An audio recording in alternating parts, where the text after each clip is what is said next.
여호수아의 길 13번째 길갈에서 깨닫는 은혜라는 말씀의 제목으로 주의 말씀 함께 나눠보고자 합니다. 저희가 3개월 동안 여호수아의 말씀을 읽고 묵상하면서 그 안에서 하나님이 주시는 하늘의 메시지를 함께 나누고 있는데요, 약속의 땅을 향해 가는 낯설고 새로운 여정 가운데 이 백성을 이끌고 있는 그 앞에 서 있는 여호수아라는 인물이 대단한 인물 같다, 그의 역할에 대해서 굉장히 관심을 갖게 됩니다.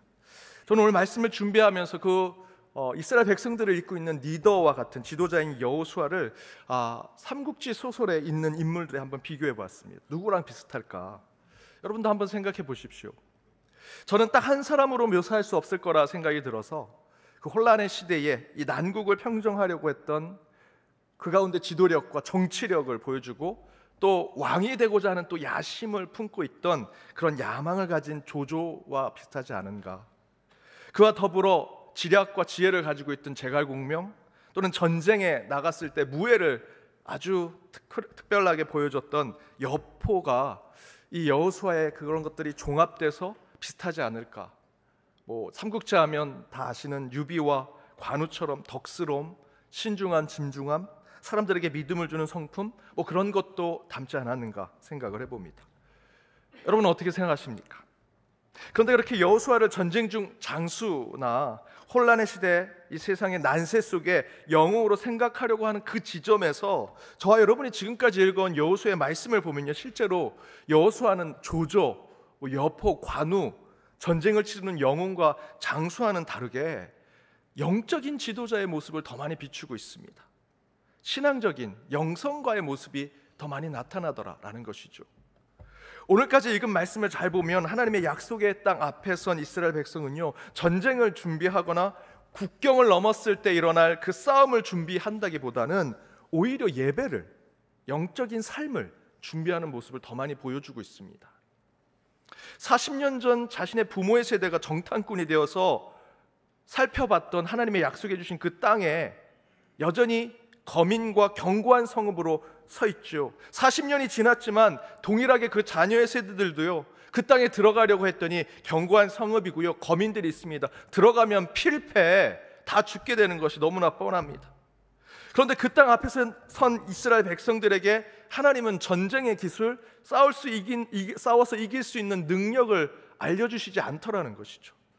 대신에 이렇게 말씀하십니다. 여호수아서 1장 6절에서 8절 우리 화면을 보고 함께 읽도록 하겠습니다. 함께 읽겠습니다.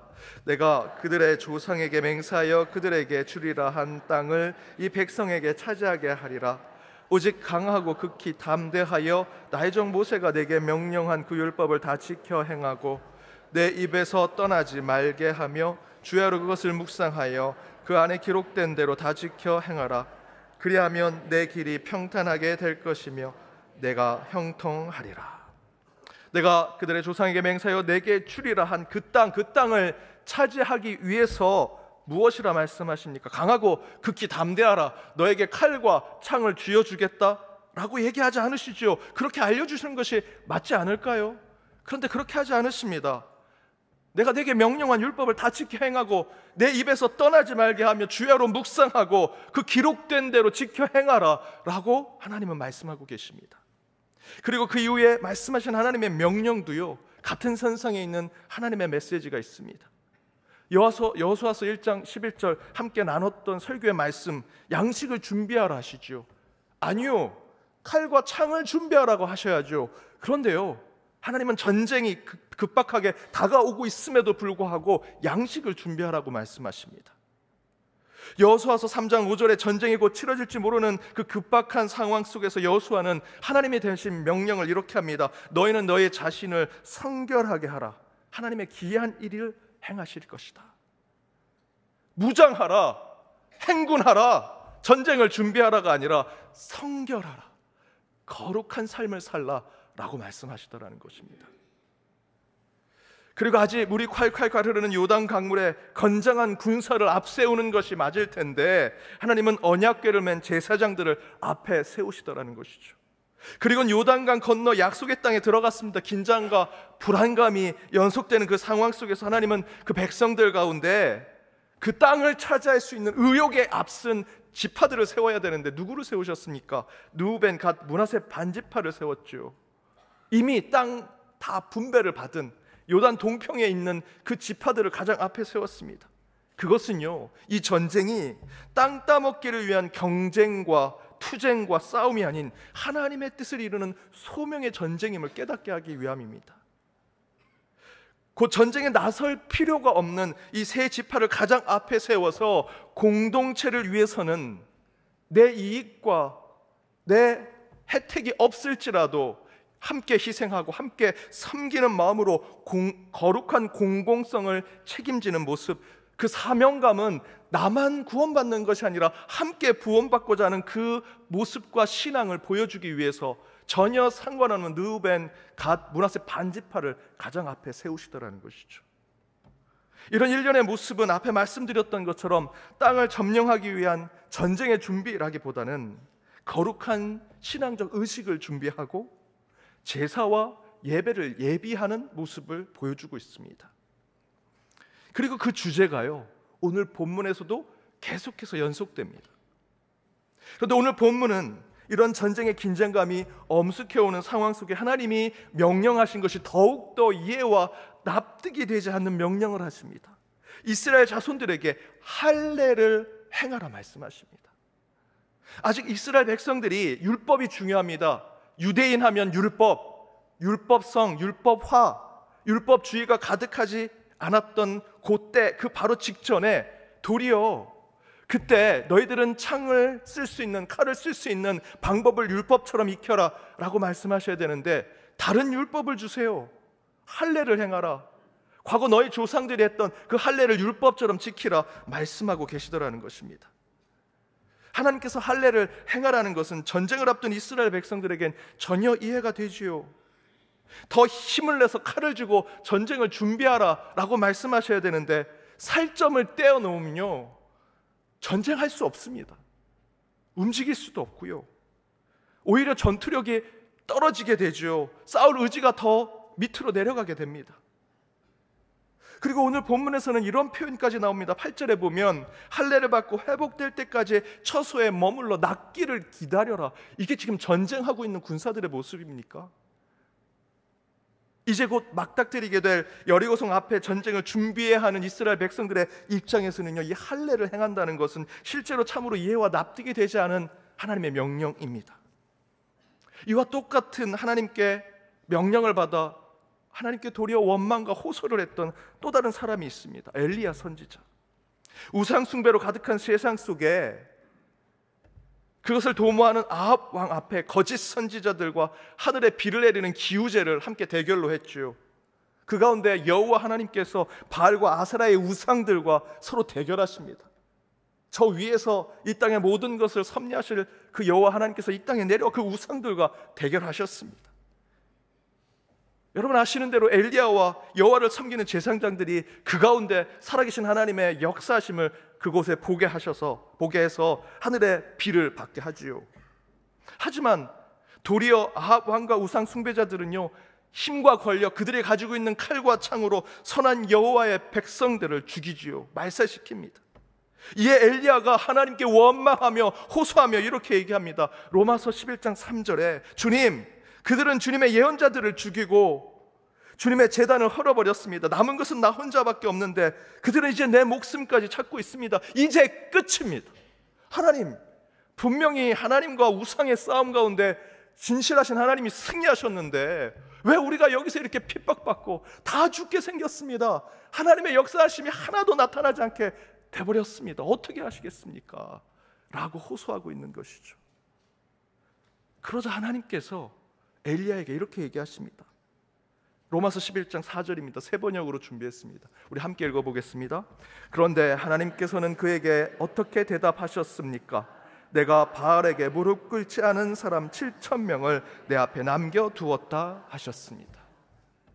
저와 여러분이 볼 때는 납득이 되지 않아요. 이해가 되지 않습니다. 엘리야가 볼 때는 하나님이 도무지 이해가 되지 않는데 하나님께서 말씀하시죠. 너는 모르지만 그 바알에 무릎 꿇지 않은 7,000명을 내가 준비해놨다 말씀하시죠.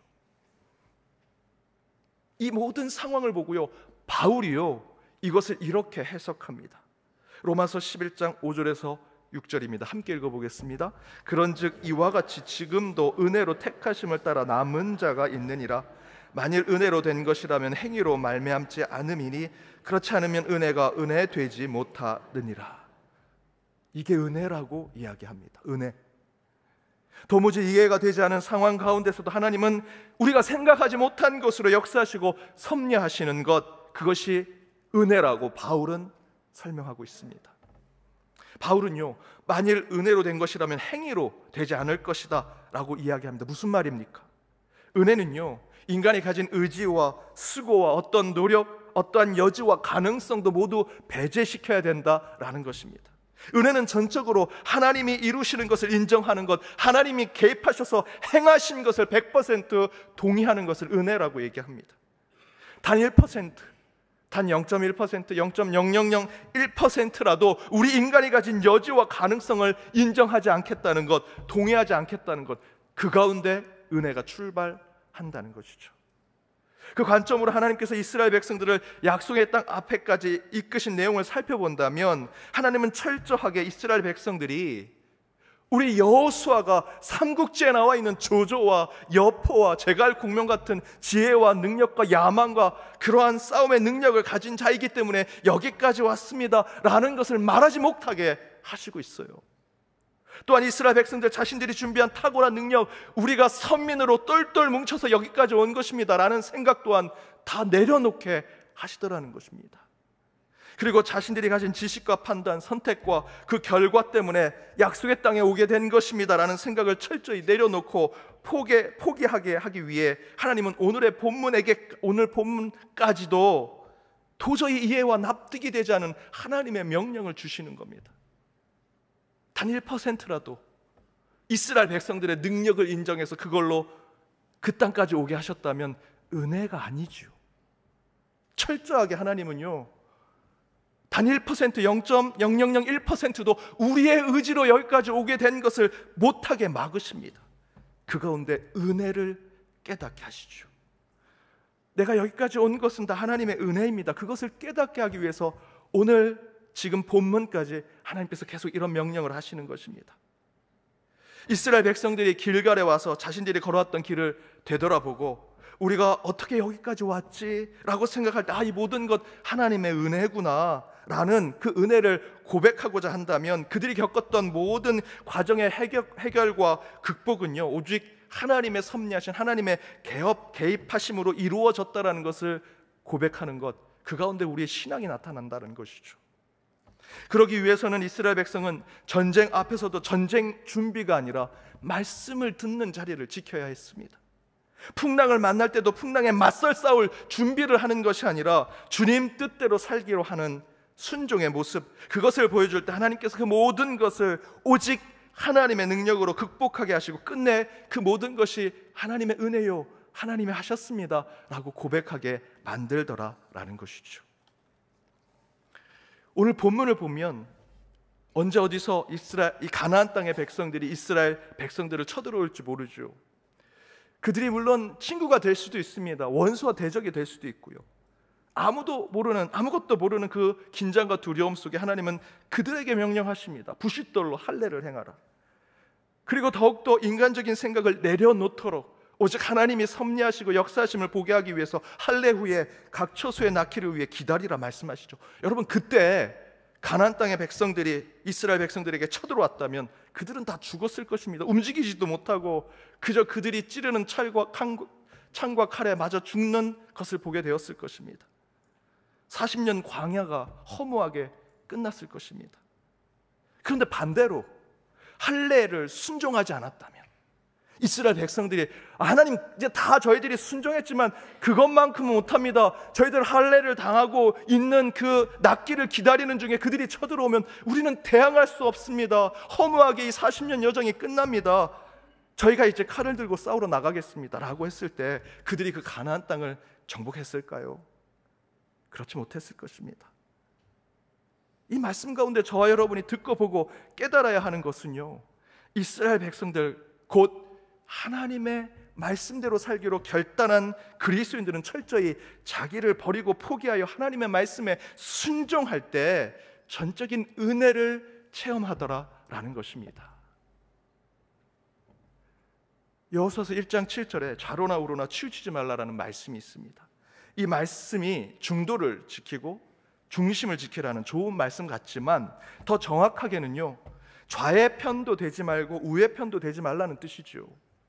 반대로 얘기하면요, 좌로 가는 것도 포기하고요, 우로 가는 것도 포기하라. 제가 손을 지금 반대로 했는데요, 위 목사인 저는 어느 쪽에도 치우치지 아니고 늘 한 중심을 지키고 그 가운데 좌로나 우로나 치우치지 않으려고 노력합니다. 한쪽에 제가 간다면, 우쪽으로 간다면 그쪽의 지지와 응원을 받을 수, 좌쪽으로 간다면 그쪽의 지지와 응원을 받을 수 있지요.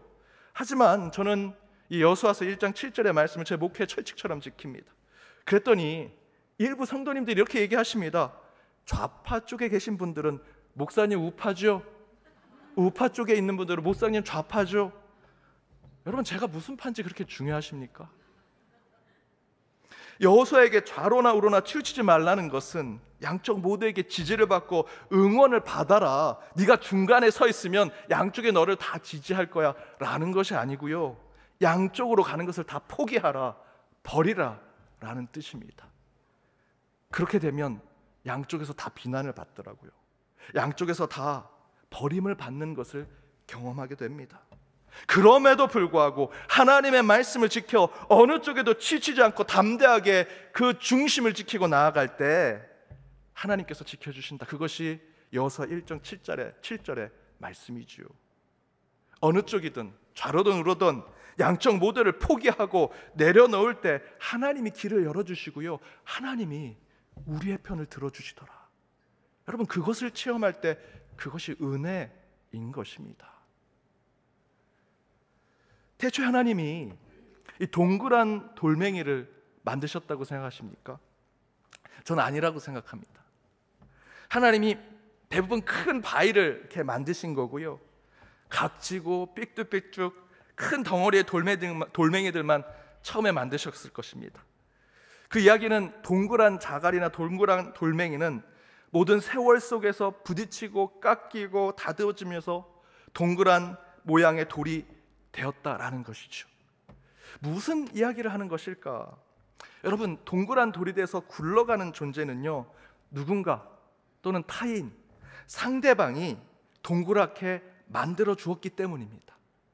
동그란 자갈, 동그란 돌은요, 다른 누군가 외부로부터 자극을 받아서 그렇게 지음받은 존재라는 것이죠. 스스로 동그랗게 되는 것은 없습니다. 곧 자기의 모양, 자기의 모습, 자기의 뜻을 내려놓고 포기할 때 우리는 동글동글 모나지 않은 존재가 될 수 있다라는 것입니다. 그런데 바로 그 모습이 이스라엘 백성들이 출애굽에서부터 가나안 땅에 이를 때까지 그들의 여정을 쭉 회상해 보니 그들의 40년의 여정이 동글동글한 돌멩이로 되는 여정이었다라는 것이죠. 모나고 각져 있고 삐뚤삐뚤 연마되지 않은 돌멩이처럼 이스라엘 백성들이 40년 광야의 여정을 통해 모난 곳이 연마되고 깨어지고 떨어져 나가면서 각진 곳이 하나도 없는 동그란 돌멩이가 되어서 굴러갈 수 있는 존재가 되는 것, 여러분, 바로 그것이 은혜인데요, 오늘 이 할례를 받았던 길갈이란 장소의 뜻이요, 굴러간다라는 뜻입니다. 그들이 길갈에 와서 그들의 삶이 이렇게 굴러가는 은혜의 존재가 되었구나 라는 것을 깨닫게 된 것입니다. 거기서 도무지 이해가 되지 않은 할례를 행하라 하나님의 명령을 듣고도 우리가 또 깨어지고 모난 것이 연마될 것이 있는구나 라는 것을 깨닫게 된 곳, 은혜가 가득한 곳이 길갈이라는 것이죠. 사랑하는 여러분, 이처럼 이스라엘 백성들이요, 약속의 땅 앞 길갈에서 깨닫는 은혜는 자기를 죽이고 자기를 낮추고 자기를 버리고 자기를 내어놓을 때 하나님이 주시는 선물인 은혜를 보게 해주시더라는 것입니다. 그것을 하나님은 길갈, 굴러가는 그 땅에서 상징적으로 보여주고 계십니다.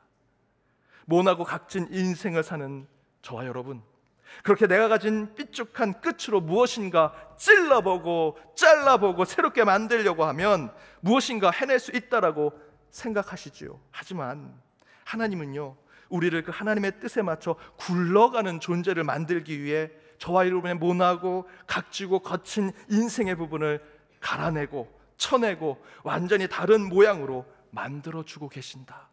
그것이 저와 여러분의 신앙의 여정입니다.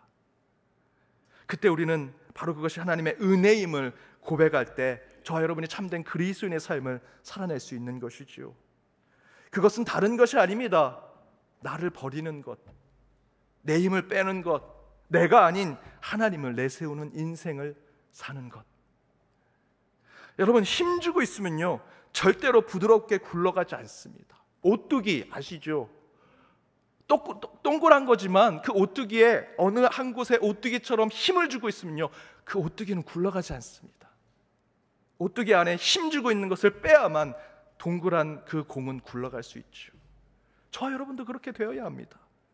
고개가 뻣뻣하면요 절대로 다른 사람들 앞에 고개 숙이지 않는 것, 내 옆에 있는 성도에게 내가 고개를 숙이지 않으면요 하나님께 고개 숙이는 거 아무 의미가 없습니다. 내가 뭘 하려고 하면요 절대로 하나님이 우리 안에 오셔서 하나님의 일을 하시지 않습니다. 따라서 여러분, 힘을 빼셔야 합니다. 그래야 은혜를 체험할 수 있고요, 고개를 숙여야 은혜를 받을 수 있는 것입니다. 내가 뭘 하려는 것은 전적으로 하나님께 맡겨야 그 가운데 하나님의 은혜와 복이 임하는 것이죠. 제가 미국 교회 개척하고 성도님들을 살피는 중에 두 분의 남자 성도님들이 교회에 잘 정착하지 못하신 분들이 계셨습니다. 하루는 그 두 분이 교회에서 식사를 하는데 옆에서 살짝 들어보니 두 분이 테니스를 치겠다고 서로 약속하시는 겁니다.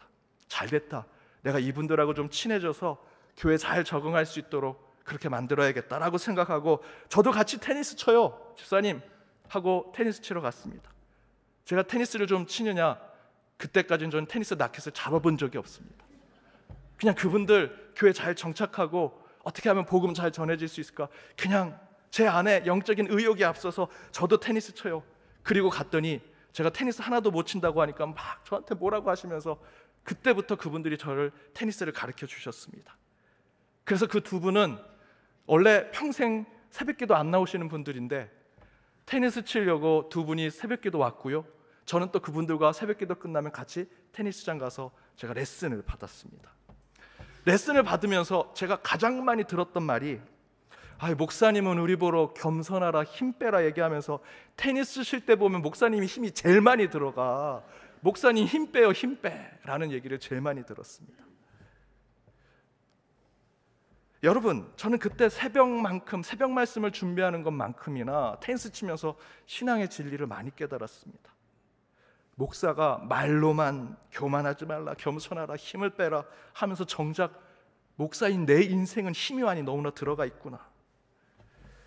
여러분, 테니스를 칠 때 힘을 빼고 치라는 것, 그것은요 다른 것이 아닙니다. 이 테니스 라켓에 줄이 있는데 그 줄에 공이 맞아서 반동이 돼서 코트로 반대편 코트로 넘어가는 건데, 힘을 주고 있는 사람들은요 그 공을 내가 때리려고 합니다. 내가 저기다 쳐야지 하고 세게 치면요 희한하게도 공이 하늘로 날아갑니다. 내가 치려는 곳에 안 가더라고요. 내가 뭘 하려고 하면 공이 제대로 가지 않습니다. 그 라켓이 공에 맞춰서 자연스럽게 공이 흘러가도록 만드는 것, 내가 힘을 빼야 공이 원하는 대로 가더라는 것이죠. 여러분, 진리는요 이 운동에 있는 것만 있는 것이 아닙니다. 이 진리는 저와 여러분의 인생, 우리 신앙에도 독연하게 적용될 수 있죠. 우리도 힘을 빼지 않으면요 절대로 우리를 이끄시는 하나님의 뜻대로 살아갈 수 없습니다. 나를 버리지 않으면 성령께서 우리 안에 선하시고 착하신 일을 행할 수 없다라는 것입니다. 내가 나를 포기하지 않으면 주님이 나를 이끄시고 주관할 자리를 우리가 내어드릴 수 없다라는 것이지요. 따라서 여러분, 저와 여러분 힘을 빼셔야 합니다. 여러분의 의지, 여러분의 생각, 여러분의 힘과 능력을 내려놓고 포기해야만 100% 일하시는 하나님의 역사심을 우리 안에서 체험할 수 있다라는 것이죠. 여러분, 그것이 은혜입니다. 그때 하나님은 친히 하나님 앞에 모든 것을 순종했던 이스라엘 백성들에게 굴러가게 하는 은혜를 주셨던 것처럼 저와 여러분에게도 분명히 그러한 길갈의 은혜를 허락해 주시리라 믿습니다.